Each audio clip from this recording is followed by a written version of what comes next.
नमस्कार। बीएससी तृतीय वर्ष छात्राओं का स्वागत है आज के वीडियो में।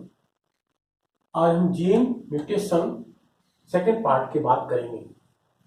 जो जीन उत्परिवर्तन है उसका द्वितीय भाग आज हम प्रारंभ करने जा रहे हैं।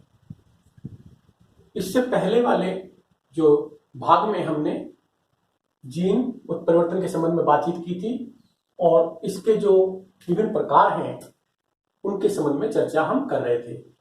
उनमें से एक प्रतिस्थापन उत्परिवर्तन था, जिसके अंतर्गत हमने टोटोमराइजेशन प्रक्रिया का वर्णन पिछली बार किया था। आज हम इसी चर्चा को आगे बढ़ाते हैं। इसमें जो ट्रांजिशन वाली प्रकार है, इस ट्रांजिशन प्रकार के अंतर्गत एक टोटोमराइजेशन प्रक्रिया थी। इसमें टोटोमर फॉर्म बनती हैं इन नाइट्रोजन बेस की। आज हम बात करते हैं क्षार अनुरूपों की। बेस एंडोक्स मतलब क्षार अनुरूप। तो ये क्षार अनुरूप दो प्रकार के हमने यहां लिए हैं जो आर्टिफिशियली पाए जाते हैं। पहला है 5-ब्रोमोयूरेसिल।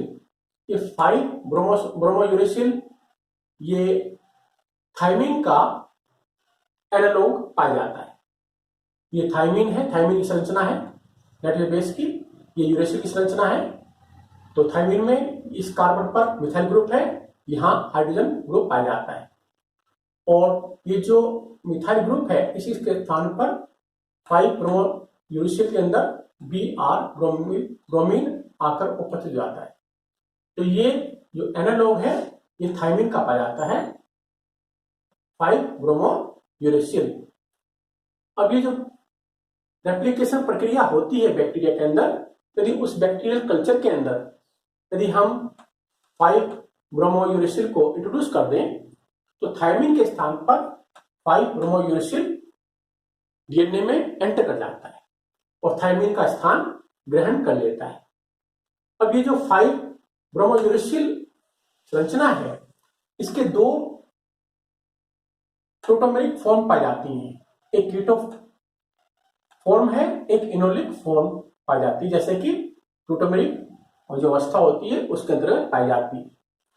ये जो कीटो फॉर्म है 5-ब्रोमोयूरेसिल की, ये सामान्य रूप से प्रक्रिया करके एडेनाइन के साथ जोड़ा बनाती है, जबकि एनोलिक फॉर्म जो होती है वो एक फॉरबिडन पेयर बनाती है गुआनिन के साथ। तो इस प्रकार से ये जो प्रक्रिया है, जो समान रूप से इसका जो जोड़ा ए के साथ बनना चाहिए था वो उसके स्थान पर जी के साथ ये जोड़ा बना लेती है, गुआनिन के साथ जोड़ा बना लेती है। तो ये एक एडेनाइन और थायमिन का एक सामान्य जोड़ा है। उसमें जो एडेनाइन है ये यहाँ जो रेप्लिकेशन प्रक्रिया होगी उसके अंतर्गत यहाँ रहेगी इस स्टेट के अंदर, रज्जु के अंदर, और वो कीटो जो फॉर्म है 5-ब्रोमोयूरेसिल की उसके साथ बंधन स्थापित करके जोड़ा बना लेती है। और जो थायमिन है ये सामान्य रूप से रेप्लिकेशन प्रक्रिया करता है और थायमिन एडेनाइन के साथ जोड़ा बना लेता है। अभी जो कीटो फॉर्म है 5-ब्रोमोयूरेसिल की, ये एनोलिक फॉर्म में रूपांतरित हो जाती है और ए के स्थान पर जी के साथ जोड़ा बना लेती है। और ये जो ए है ये सामान्य रूप से ए टी के साथ जोड़ा बना लेता है।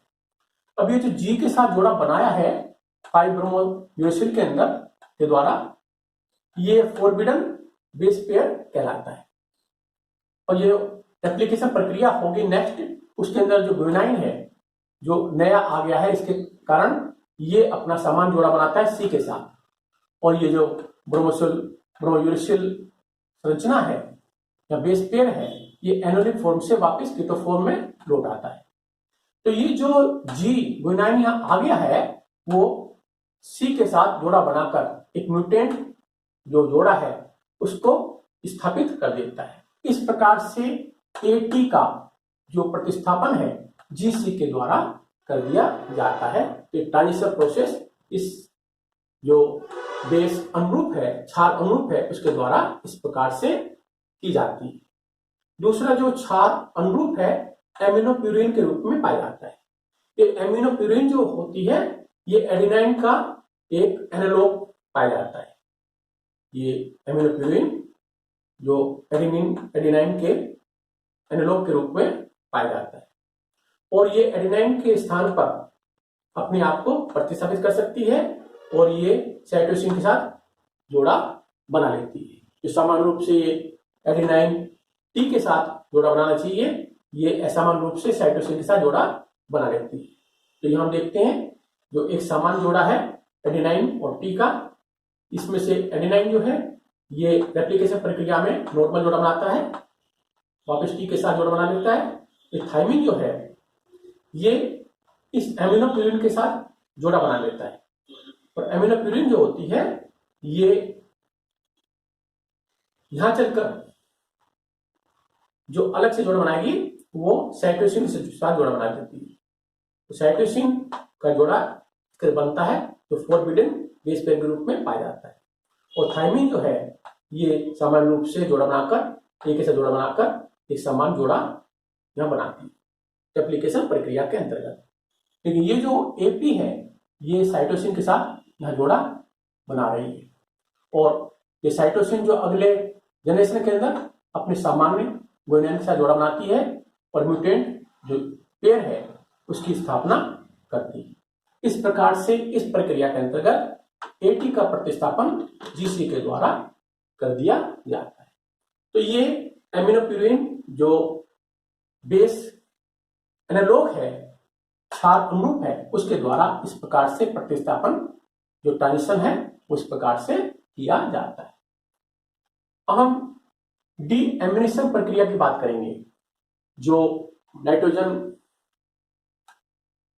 अणु है इसके अंदर, नाइट्रोजन बेस के अंदर, उसका डीएमिनेशन प्रक्रिया की जाती है।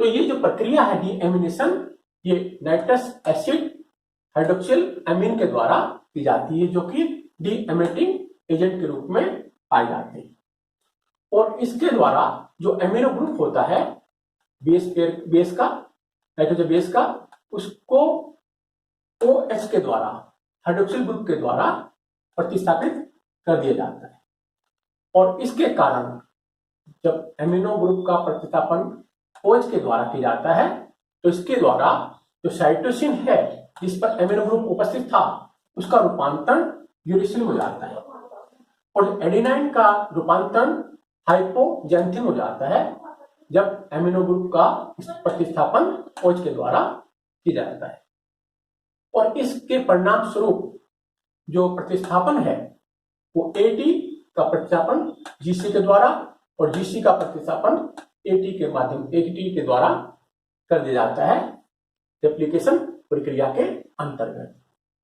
ये ट्रांजिशन जो हाइड्रोक्सिल अमीन के द्वारा किया जाता है डीएमिनेशन के माध्यम से वह नॉन रिवर्सिबल पाया जाता है।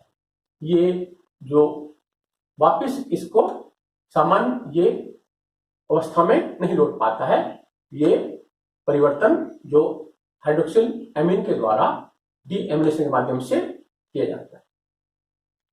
तो ये ट्रांजिशन जो प्रकार है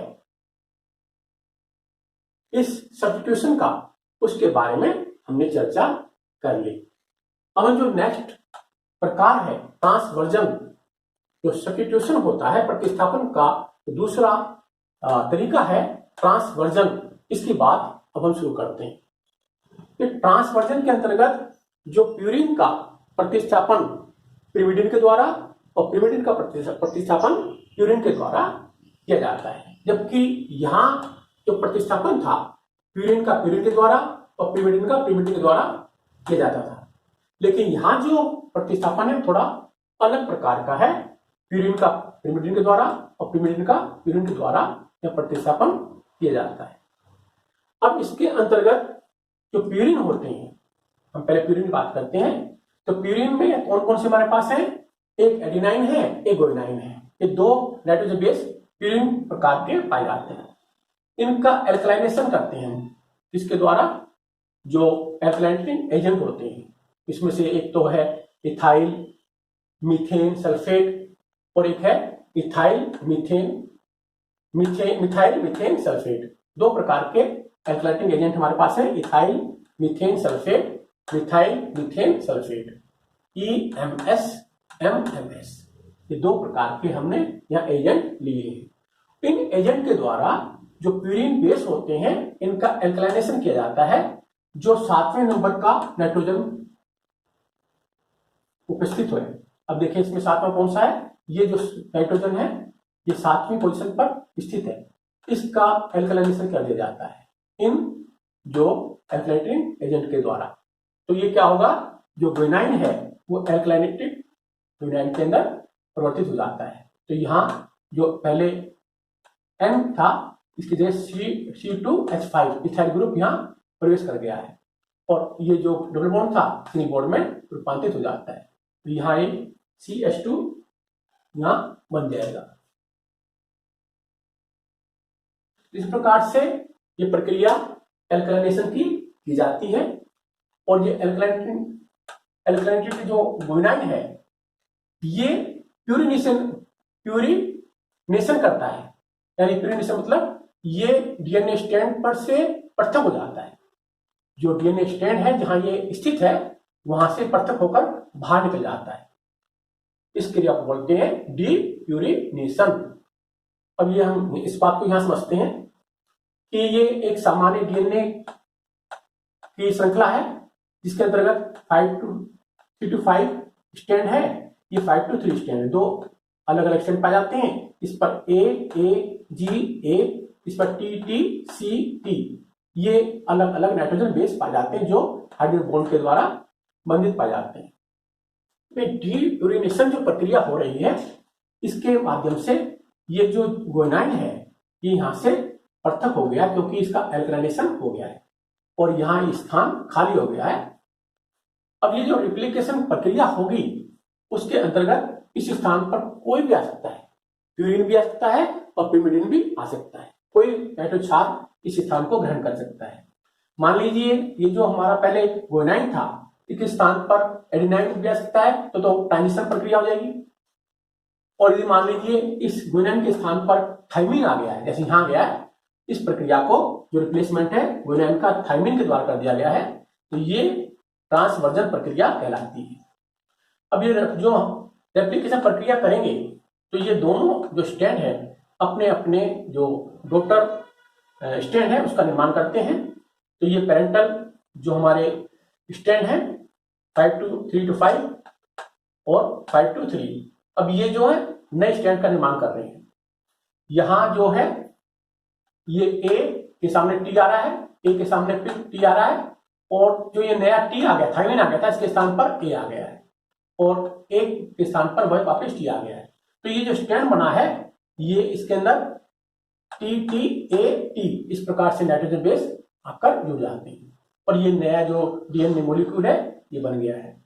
इसके द्वारा जो बनेगा यहाँ उसी प्रकार से T के सामने A आ गया है, T के सामने फिर A आ गया है, C के सामने G आ गया है और ये TA आ गया है।